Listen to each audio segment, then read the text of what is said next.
There are certain movies that should get a sequel and shouldn't get a sequel, and Tim's like been very articulate about this. So Jenna Ortega and Catherine O'Hara are in this new interview for their new movie, Beetlejuice, Beetlejuice. Beetlejuice, Beetlejuice, Beetlejuice.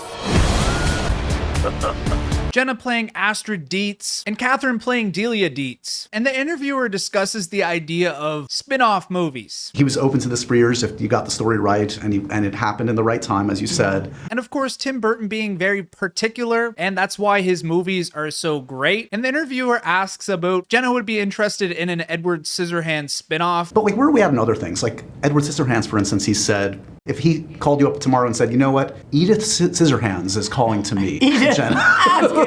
What would you say? No, you know what I would say about that specifically as well? I love that there's a lot more female leads nowadays. I think that's so special, but we should have our own. And of course, we've had so many awesome dominating female roles like Milla Jovovich in Resident Evil, Angelina Jolie in Tomb Raider, Uma Thurman in Kill Bill. I mean, love it or hate it, Margot Robbie in Barbie was incredible. I love that movie. And my heels are on the ground. I don't like it when it's like a spin-off. Like, yeah, I don't want it to does see have to like be. And then she Jamie does the Bond. Jamie Bond. Yeah, you right, know, right, like right, I want to right. see You just want your like own. another badass. So yeah, something like that, definitely. Whoa, it's a heck of a handshake you got there, Ed.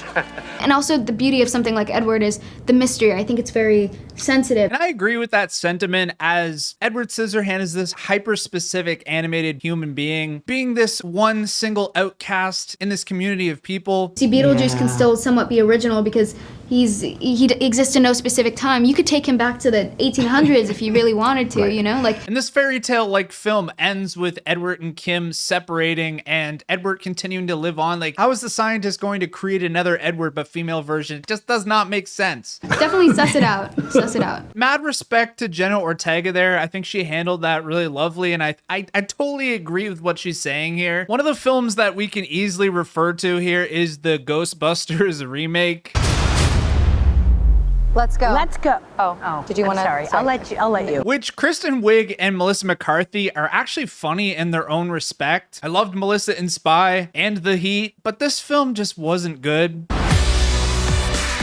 Someone is creating a device that amplifies paranormal activity. And it was kind of a pure example of Hollywood just saying, fuck you guys, we're just gonna remake this. We're gonna swap all the characters out. It wasn't even just a matter of like female cast. It was really just a whole spin-off nobody asked for. Now, The Little Mermaid was also quite the controversial film when it came out. The 2023 film having Halle Bailey, an African-American woman playing Ariel. It's not a big deal, but it is a clear example of like Hollywood trying to tick those boxes, and in the process not really focusing on making it a good movie. In my opinion, just wasn't that great of a movie. This is more just about latching on to established franchises and trying to capitalize off of other films' success. And no shade to these people who are trying to do the roles. Reboots and remakes always have a tendency to struggle, and let's just focus on awesome original badass female characters in films. Anyway, folks, that is the news for today. Let me know if you agree or disagree. Ta-ta for now.